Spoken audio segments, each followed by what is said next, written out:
Halo semuanya, kali ini kita akan membahas film bergenre misteri kriminal berjudul Lost in the Stars yang rilis pada tahun 2022.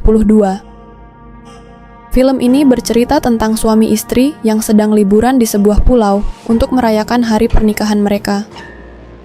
Namun suatu hari, sang istri tiba-tiba menghilang secara misterius tanpa jejak. Hingga beberapa hari kemudian, muncul seorang wanita yang mengaku sebagai istrinya dan memanipulasi orang-orang di sekitarnya, sehingga para polisi juga yakin kalau itu adalah istrinya. Karena visanya sudah hampir habis, ia pun menggandeng seorang pengacara untuk mengungkap kebenaran di balik hilangnya sang istri. Film diawali dengan seorang pria bernama Hefei yang sedang di kantor polisi untuk melaporkan istrinya yang sudah menghilang selama 15 hari. Namun polisi tersebut malah menganggap kalau istrinya bukan menghilang, namun kabur dari dirinya itu. Karena tidak mau menolongnya, Hefei pun memarahi polisi tersebut sehingga ia langsung diusir dari sana. Ketika di luar, tampak ada seorang polisi bernama Zheng yang akhirnya mau membantu Hefei.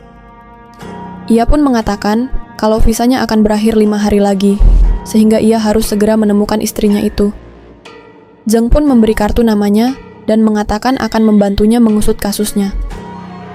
Keesokan harinya, saat terbangun sehabis mabuk-mabukan, Hefei tampak kaget karena ada seorang wanita yang terbangun di sebelahnya. Wanita tersebut pun mengaku kalau ia adalah istrinya yang bernama Li Muzi. Namun tampak Hefei yang tidak mengenali istrinya itu, meskipun ia sudah menunjukkan foto wallpaper HP-nya. Tak lama setelah itu, Zheng pun akhirnya sampai dan mulai mengusut kasusnya itu. Terlihat cap di paspornya yang menunjukkan kalau Muzi dan Hefei memang sama-sama sampai di pulau itu pada tanggal 7 Mei. Saat Zheng bertanya di mana dirinya selama 15 hari ini, Muzi pun mengatakan kalau ia pergi ke Pulau Musan untuk menenangkan dirinya, serta memberi Hefei pelajaran agar ia lebih perhatian kepadanya. Karena Hefei masih tidak percaya, ia pun bertanya beberapa pertanyaan tentang masa lalu mereka, yang ternyata Muzi bisa menjawab semuanya dengan benar. Saat Zheng hendak pergi, Hefei kembali berusaha meyakinkannya dengan bertanya kepada petugas hotel di sana. Petugas tersebut pun mengatakan kalau wanita tersebut memang istrinya, dan Hefei juga sempat menunjukkan foto di HP-nya saat sedang mencarinya. Ketika mengecek ponselnya, ternyata foto-foto di galerinya adalah foto wanita tersebut. Ia juga memiliki bekas luka yang sama di bagian pahanya, serta data di kepolisian juga menunjukkan hal yang sama. Karena ketakutan dengan sikap Hefei yang aneh, Muzi pun akhirnya memutuskan untuk menginap di hotel lain untuk beberapa hari. Karena masih tidak percaya, Hefei pun berusaha mencari buktinya sendiri dengan mendatangi tempat-tempat yang pernah didatangi mereka, mulai dari tempat foto, pantai, hingga tempat sewa kapal. Namun semua orang-orang di sana tampak tidak mengenalinya sama sekali. Pada saat sedang istirahat, dompet Hefei tiba-tiba dicuri oleh sekelompok anak kecil, sehingga ia pun langsung mengejar mereka.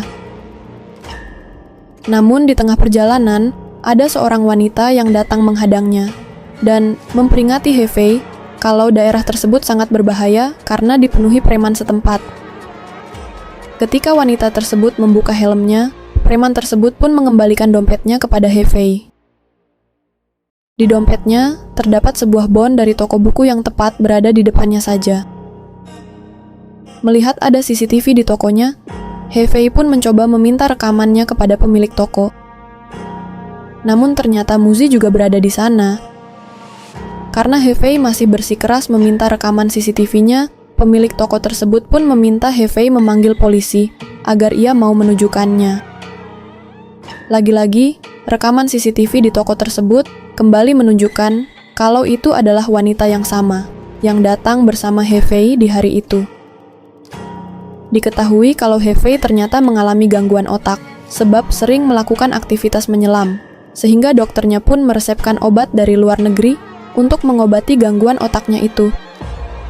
Namun ternyata obat tersebut memiliki efek samping, yang awalnya dari pelupa dan gangguan kecemasan, hingga lama-kelamaan membuat temperamennya lebih parah, serta sering mengalami delusional.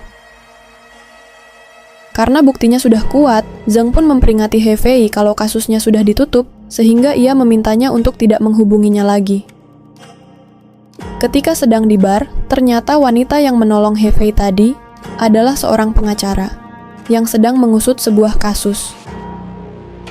Bartender di sana bernama Chris mengatakan kalau ia adalah pengacara yang hebat karena belum pernah kalah sepanjang karirnya.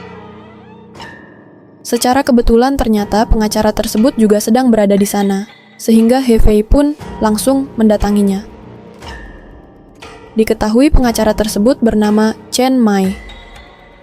He Fei pun mendekatinya dan pura-pura berkonsultasi masalahnya. Namun ia mengatakan kalau itu adalah kasus temannya yang kehilangan istrinya di sana. Mai pun menceritakan sebuah kasus tentang sepasang kekasih yang istrinya tiba-tiba menghilang pada saat sedang berada di fitting room. Beberapa tahun setelah itu, pada saat sang suami sedang berada di sebuah acara aneh, ia tiba-tiba menemukan istrinya yang berada di sana dengan tersisa kepalanya saja. He Fei pun berusaha meminta tolong kepada Mai, namun ia menolak kasus tersebut karena tahu kalau He Fei berbohong. Keesokan paginya, tersisa 3 hari sebelum visanya kadaluarsa, He Fei pun kembali menemui Mai dan akhirnya mengaku kalau sebenarnya itu adalah istrinya yang menghilang.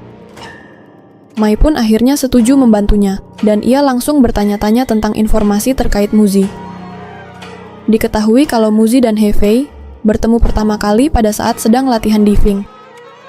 He Fei pun jatuh cinta pada pandangan pertama dan mencoba mendekati Muzi yang merupakan seorang pelukis. Awalnya Muzi tidak membalas chatnya, hingga suatu hari, ia pun akhirnya menyetujui ajakan He Fei yang mengajaknya pergi ke sebuah acara pameran lukisan. Ketika dalam perjalanan, Muzi pun mengabari kalau sahabatnya bernama Man baru memenangkan sebuah penghargaan. Diketahui ternyata Man tidak menyetujui hubungan mereka, karena Muzi berasal dari keluarga yang kaya raya, berbeda dengan He Fei. Informasi yang He Fei ketahui tentang Man hanyalah tato di bagian dadanya. Ketika Mai menunjukkan foto Man, mereka tiba-tiba mengalami kecelakaan karena sebuah truk. Namun untungnya mereka tidak mengalami cedera serius. 3 hari setelah itu, mereka pun langsung mendaftarkan pernikahannya. He Fei pun kembali mengatakan kalau wanita itu benar-benar bukanlah Muzi yang asli. Mai pun setuju untuk membantunya, dan mereka kembali ke studio foto kemarin untuk mencari bukti. Sesampainya di sana, He Fei akhirnya mendapat informasi kalau fotografer yang mengambil foto mereka kemarin bernama Hassel. Diketahui malam sebelum Muzi menghilang, He Fei hendak mengajaknya untuk pergi ke bar. Namun, Muzi mengatakan kalau ia sedang tidak enak badan, sehingga He Fei pun pergi ke bar tersebut sendiri. Sesampainya di sana, karena Muzi tidak membalas chatnya, He Fei pun hendak pulang. Namun ia tiba-tiba terjebak di dalam bar karena sedang ada acara di sana. He Fei pun terbangun di toilet karena sedang mabuk, dan ketika ia kembali ke kamarnya, ternyata Muzi sudah pergi dari hotelnya itu. He Fei dan Mai pun kembali ke hotel untuk mencari kejanggalan di sana. Setelah mengecek CCTV di toko buku kemarin, ternyata buku yang dibeli Muzi dan yang ada di CCTV itu berbeda. Mai juga berasumsi kalau manajer hotelnya itu sudah bekerja sama dengan Muzi palsu dengan memasukkan obat tidur di alkohol miliknya. Ketika He Fei tertidur, Muzi palsu pun langsung menduplikat semua data istrinya dan meminta manajer hotel untuk mengganti rekaman CCTV di toko buku. Setelah itu, Muzi palsu mengganti ponsel milik He Fei dan akhirnya tidur di sampingnya. Mai pun mengatakan kalau kemungkinan Muzi palsu dan manajer hotel adalah dalang di balik hilangnya Muzi yang asli. Tak lama setelah itu, Muzi palsu tiba-tiba kembali, sehingga He Fei pun langsung menyembunyikannya di kamar mandi. Namun Mai tidak peduli, dan langsung keluar untuk memperkenalkan diri sebagai pengacara He Fei. Sebelum pergi, Mai memberinya alat penyadap kepada He Fei. Malam harinya, He Fei dan Muzi palsu pun makan malam di pinggir pantai untuk merayakan hari jadi pernikahan mereka.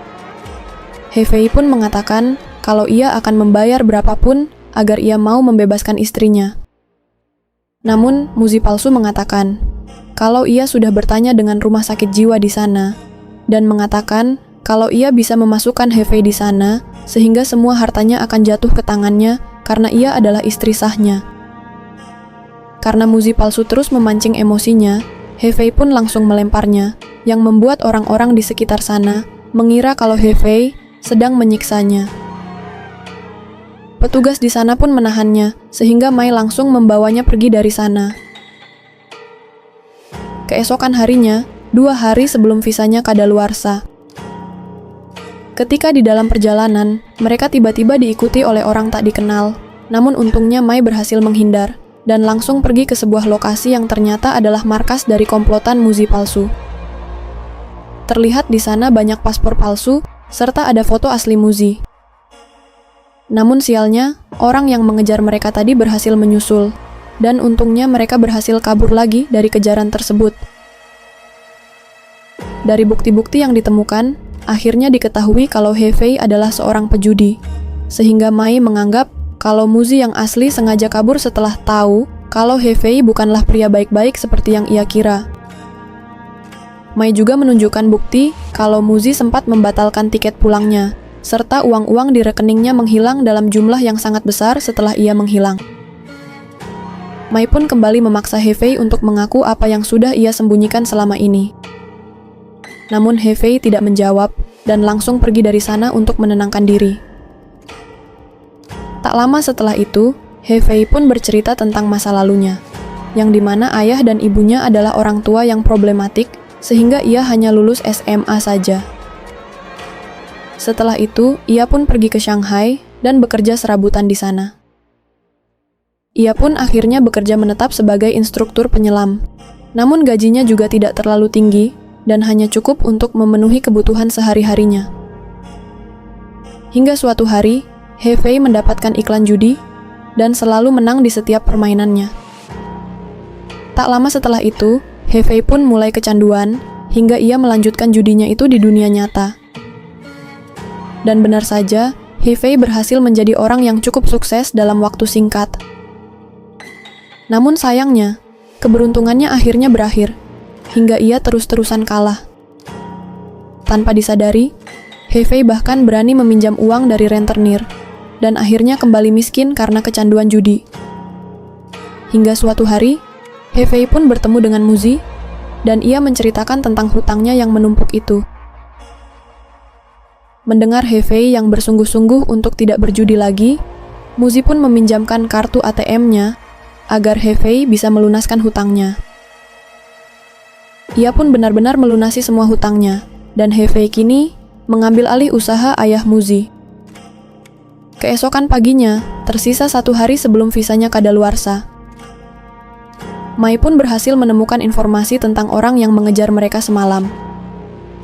Ternyata komplotan tersebut memang sengaja menculik orang-orang kaya dan memindah harta mereka dengan berpura-pura menjadi salah satu anggota keluarganya. Namun kabar baiknya, mereka berhasil menemukan fotografer kemarin, yang meminta uang sebesar $200.000 untuk menebus foto asli Muzi dan Hefei kemarin. Setelah itu, mereka pun langsung pergi ke daerah pantai untuk menemui hasil. Ketika mengecek fotonya, salah satu petugas di sana mengatakan kalau wanita di foto tersebut sempat menyewa peralatan menyelam dan belum dikembalikan sama sekali. Namun Hefei mengatakan kalau ia pasti salah orang, karena Muzi yang asli adalah seorang pemula dan tidak mungkin ia menyelam sendirian di sana. Mai lagi-lagi kembali menanyakan Hefei, apakah masih ada rahasia yang ia simpan darinya. Saat sedang ribut di luar, Hazel tiba-tiba ditembak oleh orang tak dikenal, dan langsung mengambil bukti foto tersebut. Hefei sempat terpisah dari Mai, sehingga ia langsung kembali ke hotel untuk kabur dari sana. Sesampainya di kamarnya, tampak Muzi palsu yang sudah berada di sana, dan langsung menghantam kepalanya sendiri menggunakan sebuah botol.